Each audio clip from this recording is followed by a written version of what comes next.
I have in my collection of stories a reported interview conducted by a school counselor of a group of first graders. And she asked this group a series of questions about their mothers. Here are 8 of those questions, each with a few of the more colorful responses. Question 1, why did God make mothers? 1, somebody had to know where the Scotch tape is. Or 2, mostly to clean the house. 3, to help us, get out of that place when we were getting born. Question 2, what are mothers made of? Answer, mostly dirt, but with some string and plastic surgery. I like this one too. Magic, superpowers, and a lot of stirring. And one little guy said, God made my mother from clouds and angel hair and everything nice, with one big dash of being mean.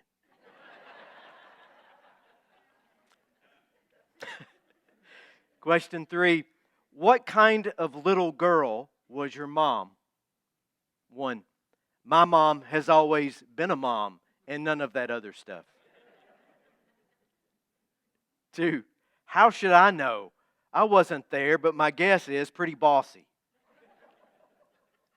3, they say she used to be nice. Question 4, what did your mom need to know about your dad before she married him? 1, his last name. 2, she had to know his background. Like, is he a crook? Does he get drunk on beer? And 3, does he make at least $800 a year? And did he say no to drugs and yes to chores? I like that one. Question 5, why did your mom marry your dad? Number 1, my dad makes the best spaghetti in the world. That has to be it. My mom eats a lot of spaghetti. 2, I think he just got too old for her to do anything else with him.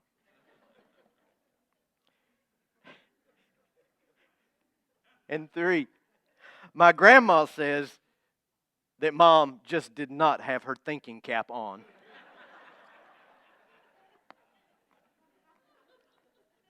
Question 6, who is the boss at your house? Number 1, mom doesn't want to be the boss, but she is, because dad is such a big goofball. Looking at you, Garrett. Second answer, mom. You can tell because of the room inspections. She sees everything under the bed. 3, I guess mom is, but only because she has a lot more to do than dad. And that brings us naturally to question 7. What's the difference between moms and dads? 1, moms work at work and work at home, and dads work at work.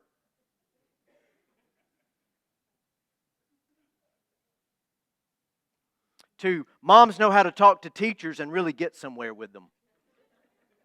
3, dads are taller and stronger, but moms have the real power, because that's who you have to go to if you want to go have a sleepover at your friend's house.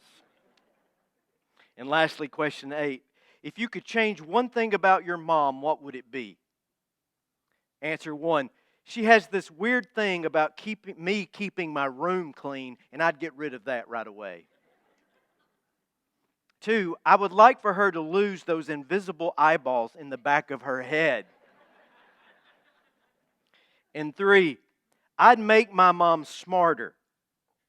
Then she would know that it was my sister who did it and not me. You mom, are probably smart enough.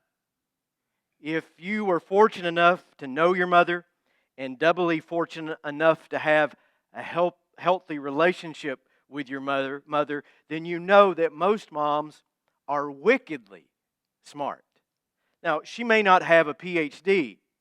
She may not be able to compete even in a spelling bee, or get every joke that's told at the dinner table, or figure out how to take her phone off of airplane mode. But there is a discernment, a knowing that goes beyond and exceeds mere intellect and intelligence. I'll state what we all know. A person can have the highest of IQs, advanced degrees, technical proficiency, and have no common sense whatsoever. No problem-solving abilities. You can be intelligent and still be stupid. You can have knowledge more than most people around you and still be a chucklehead when it comes to figuring out how things really are and how life is really lived. What I'm talking about is beyond being smart. It's about being wise. Wisdom. That is the precious commodity, and it is in short, desperately short supply these days, it seems. What is wisdom?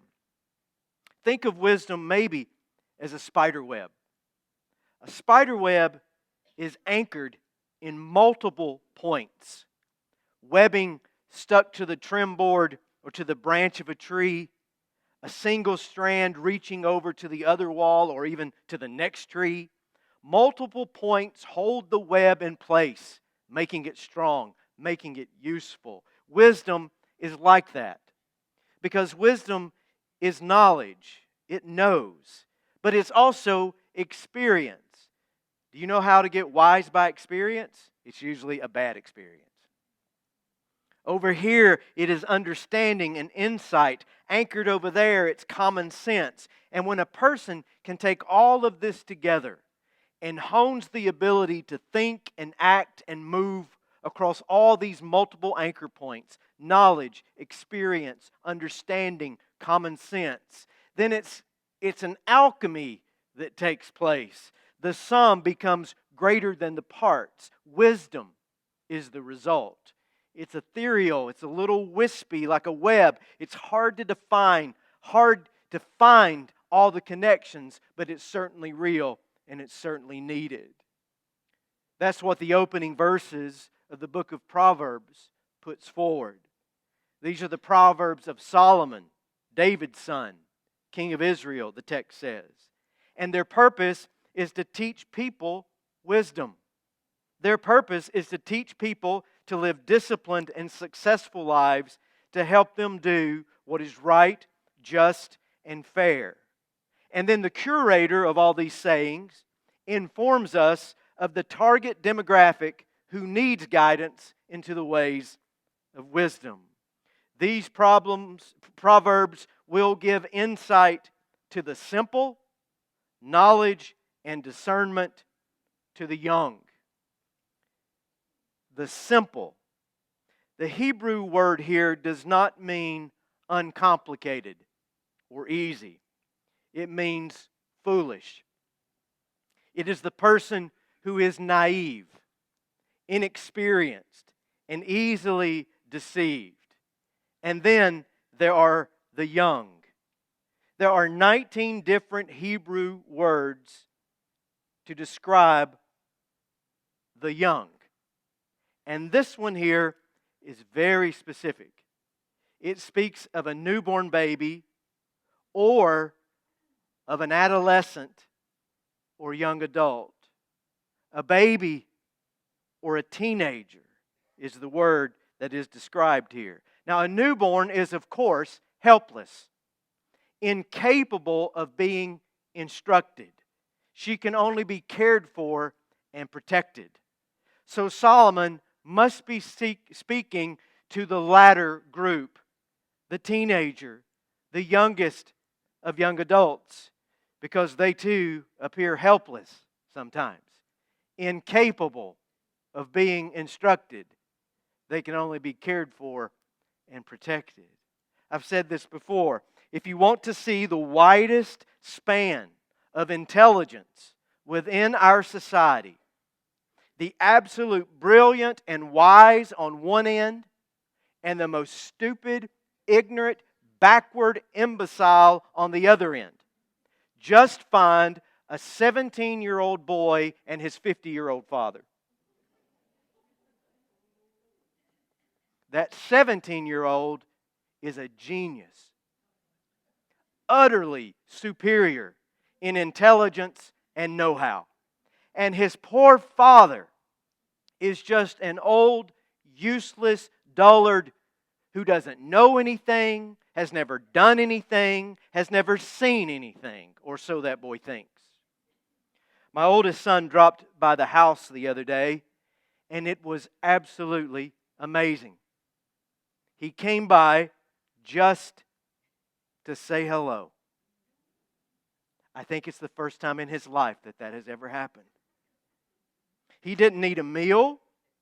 He didn't need money. He wasn't having an emergency.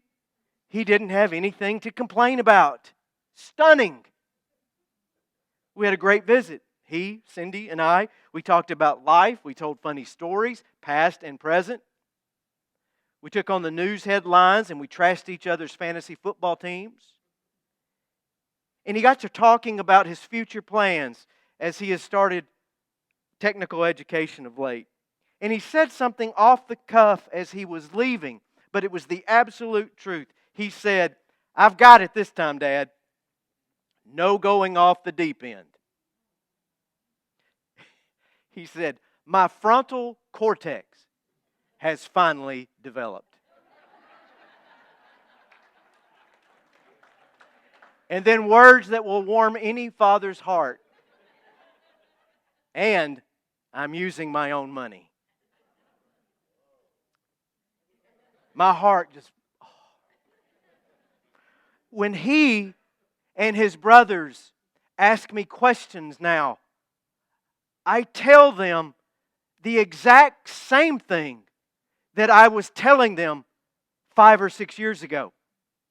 But I was too stupid back then to be heard. Apparently, I'm growing more and more intelligent with age. And so are they. It is truly a developmental thing. Truly, and as an aside, especially with boys. That's all that's ever lived in my house. Especially with boys, it's a developmental thing. It takes us a while. And ladies, if you don't know, boys' bodies outgrow their brains until that frontal lobe finally comes of age. Wisdom is hard to come by. When we are young, we are helpless, incapable of being instructed. We can only be cared for and somehow protected. That is why the Proverbs were put to paper. It's going to be near impossible to get the young people and the fools to listen. But we got to give it a try to save them from themselves. That's what the book of Proverbs is about. And maybe this is why wisdom is so often personified as a woman, especially in the book of Proverbs. Wisdom is in front of her shop trying to talk sense into the young men as they pass by. She is in the marketplace gathering her groceries while at the same time offering counsel to those who ask, to those who will listen. She is a loving, pleading mother. Moms are smart. Remember that? They know things. She has eyes in the back of her head. She knows the dangers of you not brushing your teeth. She knows who can be trusted and not trusted. She knows the good girls and the bad boys.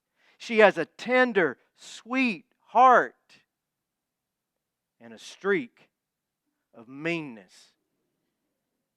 And maybe this combination of compassion and toughness, of the carrot and the stick, this, "I baked you a cake, but you got to eat your vegetables first," can pierce the muddled, undeveloped minds of her young and foolish listeners before they hurt themselves. The wise woman in Proverbs is God's wisdom, concretely present in the world. She has a name, Sophia. That is what the Greek-speaking Jews called her. The Hebrew noun for wisdom is feminine. It's accurate. Later, some interpreters would go so far as to equate wisdom with the very Holy Spirit itself, which is a beautiful thing. Lady Wisdom, Sophia, the divine, represented with this motherly, tender quality. Here is Claudia Camp. I love her words. While women's roles were generally limited in traditional Israelite society, it is important not to underestimate the power and authority which wise women held. She protects from harm and evil. She brings honor to those who listen to her advice and heed her counsel. She invites her followers to a life of union. She is a bridge between humanity and a transcendent God. And I love this line, revealing that the most attractive element of the divinity is the feminine in humanity. Here is a common icon originating in and revered by Eastern Orthodoxy. And you will notice this image reproduced over and over again in the Eastern Orthodox Church. Here is wisdom, Sophia, and she has with her her children, her 3 daughters. And those daughters are the cardinal virtues of the New Testament and of Christianity. Her daughters are named faith, hope, and love. It's much more than inferred. It is explicit. You come to the life of faith, hope, and love, the life of virtue and integrity, by gaining and heeding wisdom. Wisdom is the mother of all that is right, successful, and worthy. Wisdom gives birth to the good and the godly life. To Proverbs 1 specifically, the personification is on full display as wisdom takes to the public life. She's out there marketing her precious wares, offering a treasure too good to be true, but it's there not for the buying, but for the taking. Again, verses 20 through 25. Wisdom shouts in the streets. She cries out in the public square. She calls to the crowds along the main street, to those gathered in front of the city gate. How long, you simpletons, will you insist on being simple-minded? Again, how long will you foolish people continue to be so foolish? How long will you mockers relish your mocking? How long will you fools hate knowledge? Come and listen to my counsel. I'll share my heart with you. I'll make you wise. I called you so often, but you wouldn't come. I reached out to you, but you paid no attention. You ignored my advice and rejected the correction I have to offer. Now you can hear your mother talking to you, can't you? I tried to tell you. Didn't I? Didn't I try to tell you? Look at me when I'm talking to you. What did I say would happen? And what happened? I told you to look at me when I'm talking to you. What? Speak up now. I can't hear you. Well, you've made your bed. You'll have to lie in it. Have you ever been told that? And the whole rest of this chapter is one great I told you so. You heard it. It is. It is brutal. I will laugh when you are in trouble. I will mock when disaster overtakes you. When you cry for help, I will not answer. You will just have to eat the bitter fruit of living your own way, choking on your own schemes. Now that's a big dash of meanness right there. Cindy was taking Bryce, our middle son, to school one day. He was in middle school.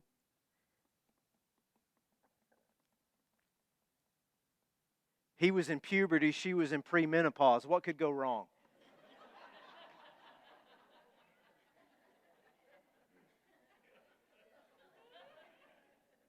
You laugh because you know.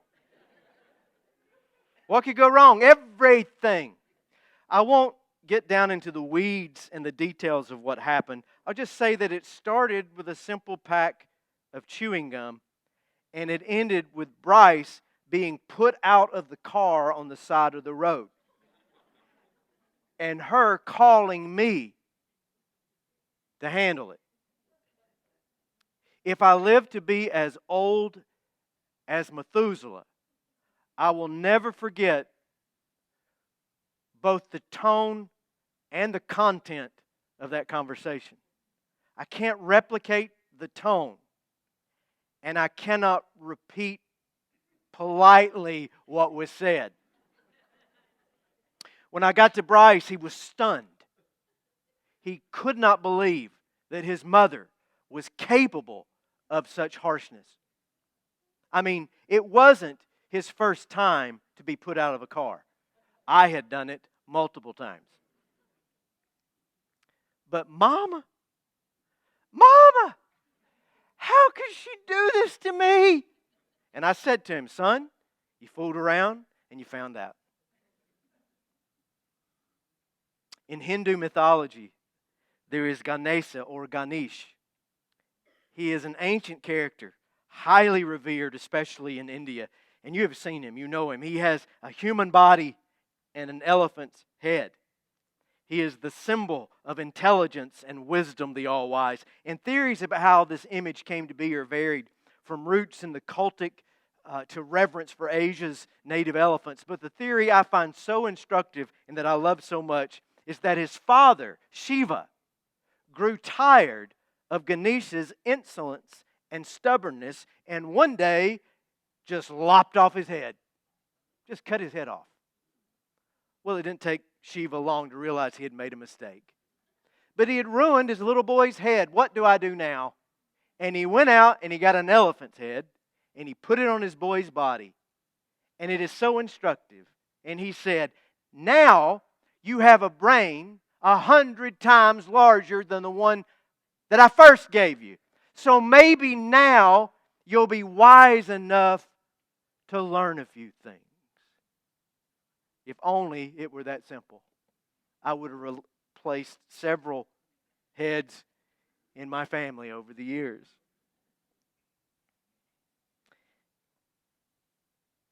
If you ever get a chance to recover from your stupidity, take that chance. Because you'll get your head taken off, and some people don't get another chance to try again. Of late, I've seen this autobiography in 5 short chapters circulating on the internet, most recently posted on the page of a friend who, after many years, is at last celebrating real progress in his fight for sobriety. It's often posted anonymously. That's not true. Portia Nelson wrote this 30 years ago in her book, There's a Hole in My Sidewalk. Autobiography in 5 short chapters. Let's read this book. Chapter 1, I walk down the street.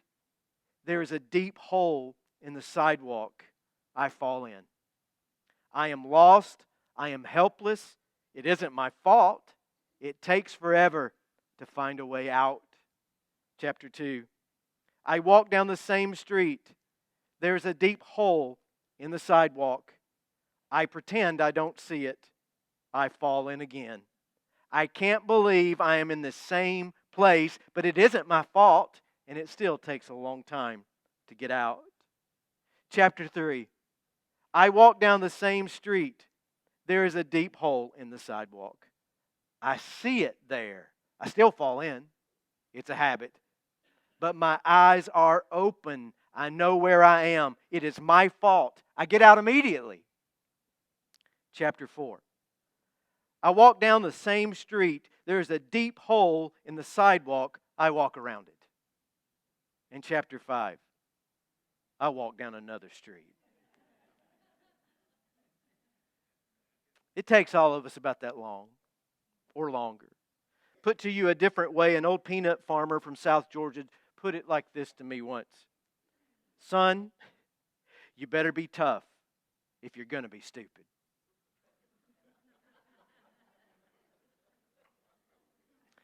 Life is going to hurt you if you do not wise up. For if you will not listen to those who have gone before you, who learned and earned through hard grace, through the trial and error of failure, broken bones, and barely survived catastrophe, then you are bound to fool around and find out for yourself. So to the foolish, to the young, to the naive, to the older, but still you haven't got it yet, listen to your mother.